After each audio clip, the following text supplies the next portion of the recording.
हाँ जी, नमस्कार friends. Star educator के इस यूट्यूब प्लेटफॉर्म पे फिर से आपका एक बार फिर से आपका स्वागत है। मेरा नाम है विक्रम सुथार। तो आज का हमारा जो नेक्स्ट टॉपिक था बजट, वो मैं फिर से आपके पास लेके आया हूँ। इसके सारे इम्पोर्टेंट पॉइंट्स और इम्पोर्टेंट एमसीक्यूज़ हम डिस्कस करने वाले हैं। तो मैं कोशिश कर रहा हूँ कि कम समय में आपको ज़्यादा जानकारी मिले। देखिए, जितना मैंने लिखा है उससे बाहर कुछ नहीं आएगा, क्योंकि इससे हाई लेवल तो या फिर आईएएस एग्ज़ाम के लिए जो प्रिपेयर कर रहे हैं उनके लिए ही आएगा। इसीलिए जितना मैं बता रहा हूँ उतना पढ़ लेंगे तो भी आपके लिए काफ़ी अच्छा रहेगा, बेहतर रहेगा। इससे बाहर क्वेश्चन नहीं आता है, क्योंकि मैंने खुद क्या तैयारी करके देखी हुई है, इससे बाहर कुछ भी नहीं आता है। चलिए, तो स्टार्ट करते हैं बिना टाइम गवाए। सबसे पहले देखिए, ठीक है, चलिए। हाँ, जो बजट शब्द है ये फ्रेंच वर्ड है, एक बोगेट उससे बनाया गया है। फ्रेंच बोगेट शब्द से लिया गया है, जिसका अर्थ होता है चमड़े का थैला। ठीक है, ये याद रखना।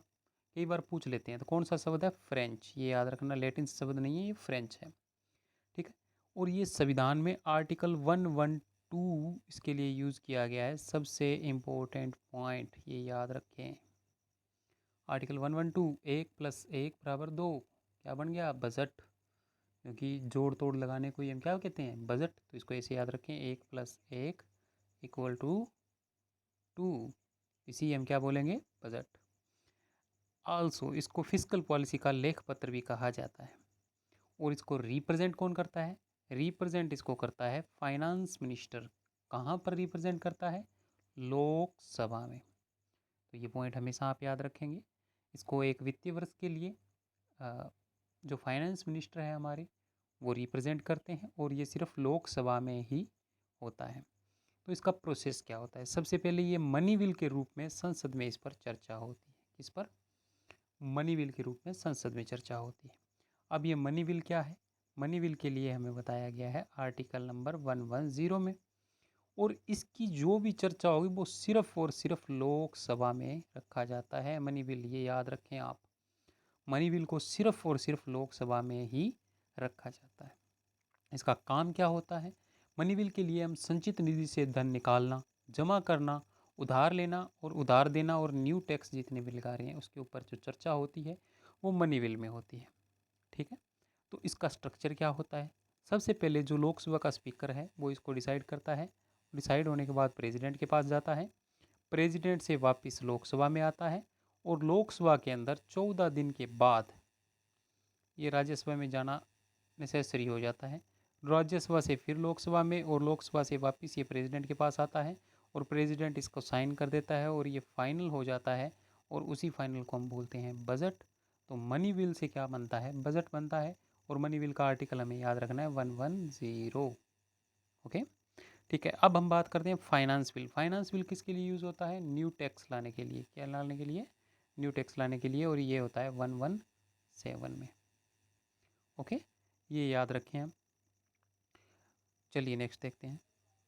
नेक्स्ट कहता है, जो ये फाइनेंस बिल है ये प्रिपेयर किया जाता है फाइनेंस मिनिस्ट्री या फिर फाइनेंस सेक्रेटरी के द्वारा। इंपॉर्टेंट है, याद रखना। सरकारी खर्च जो भी मिलेगा वो वोट ऑन अकाउंट से प्राप्त होता है। इंपॉर्टेंट इतना नहीं है, सिर्फ इतना याद रखें तो रख जाएं, नहीं तो कोई दिक्कत नहीं है। इसके बाद हम बात करते हैं रेल बजट की। जो रेल बजट है इसको सबसे पहले अलग से 1924 में रिप्रेजेंट किया गया था बाय एकवर्थ कमेटी। ठीक है, और सबसे पहले एक इसको अलग कर दिया गया था 1924 में, और वापस मिक्स कर दिया गया 1 फरवरी 2017 को, जो 87th बजट था उसके अंदर। ठीक है, 87th बजट के अंदर हम इसको वापस मिक्स कर दिया गया। इसके अंदर मतलब जो रेल बजट और हमारा जो बजट है वो दोनों को मिक्स करके बना दिया गया। ठीक है, उसके बाद में जो नेक्स्ट बजट है उसको हम बोलते हैं परफॉर्मेंस बजट। याद रखना, परफॉर्मेंस बजट कुछ भी नहीं है, सिर्फ हम किसी एक ईयर को बेस मान लेते हैं। जैसे 2012 को हमने बेस मान लिया, भी जिस उसको बेस मान के उसी के ऊपर हम बजट बनाते हैं। उससे क्या होता है, हम ये देखते हैं 2012 में हमारी इतनी ग्रोथ हुई थी, तो उसी बेसिस के ऊपर हम बजट बना के हम देखते हैं भी 2013 में हमारी कितनी ग्रोथ होगी। इस तरीके से हम इसको याद रख सकते हैं। परफॉर्मेंस बजट क्या होता है? जिसके अंदर हम किसी एक ईयर को क्या मान लेते हैं? बेस मान लेते हैं। चलिए नेक्स्ट, काफ़ी इंपॉर्टेंट है, जीरो बेस्ड बजट सिस्टम। ये बहुत इंपॉर्टेंट है, इस पर कई बार क्वेश्चन आया है। Zero based waste budget system के अंदर क्या होता है, बिल्कुल नए सिरे से स्टार्ट करते हैं। हमें कोई पिछले साल का लेना देना नहीं है, पिछले साल क्या हुआ, मंदी थी, महंगाई थी, क्या थी, कुछ भी लेना देना नहीं है। हम बिल्कुल नए सिरे से स्टार्ट करते हैं और बिल्कुल नए सिरे से इसको प्रिपेयर करते हैं। इसको हम सनसेट बेस्ड बजट सिस्टम भी बोलते हैं। और इसके जो फादर हैं वो है पीटर ए पायर। याद रखना, सबसे पहले अमेरिका में इसको लॉन्च किया गया था 1973 में। इंडिया में ये आया 1987 और 88 में। और सबसे पहला स्टेट जिसने जीरो बजट वेस्ट सिस्टम को अपनाया वो था Andhra Pradesh. Most important question बनता है भाई। उसके बाद में आता है आउटकम बजट। क्या होता है आउटकम बजट? सबसे पहले 2005 में रखा गया था, इंपॉर्टेंट पॉइंट है।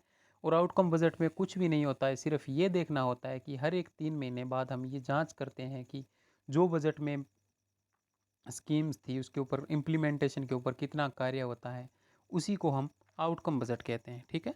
इसके बाद हम जेंडर बजट की बात करते हैं। तो जेंडर बजट में कुछ भी नहीं है, सिर्फ महिलाओं के लिए जो आरक्षित बजट होता है उसी को हम बोलते हैं जेंडर बजट।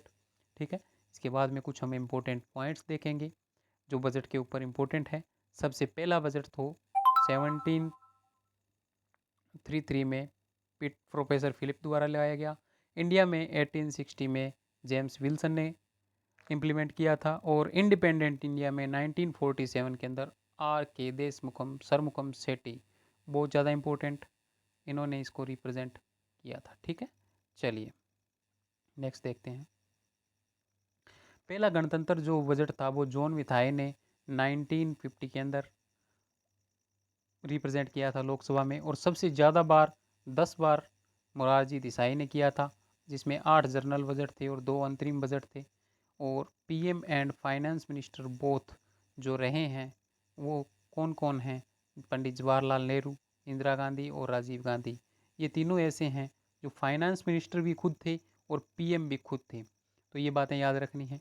चलिए अब हम इसके ऊपर कौन से क्वेश्चन बनते हैं उसके ऊपर डिस्कशन कर लेते हैं। और साथ में ये देखते हैं भी इसमें क्या चीज़ हमारे लिए इम्पोर्टेंट है, कौन से क्वेश्चन बनेंगे। तो सबसे पहला बजट शब्द किस भाषा से लिया गया है? फ्रेंच शब्द बोगट से लिया गया है। किस आर्टिकल में इसका उल्लेख है? 112 में। कहाँ रखा जाता है? लोकसभा में रखा जाता है। कौन रिप्रेजेंट करता है? फाइनेंस मिनिस्टर रिप्रेजेंट करता है। मनी बिल का आर्टिकल क्या है? 110। कहाँ रखा जाता है? सिर्फ लोकसभा में रखा जाता है। उसके बाद में हम बात करते हैं फाइनेंस बिल का आर्टिकल 117 है, न्यू टैक्स लाने के लिए इसको रिप्रेजेंट करते हैं। नेक्स्ट देखें भाई। और जो फाइनेंस बिल है वो किसके द्वारा रिप्रेजेंट किया जाता है, सॉरी प्रिपेयर किया जाता है? ये फाइनेंस मिनिस्ट्री और फाइनेंस सेक्रेटरी के द्वारा। रेल बजट सबसे पहले अलग से रिप्रेजेंट किया गया था 1924 में, एक वर्थ कमेटी की सिफारिश पर। उसके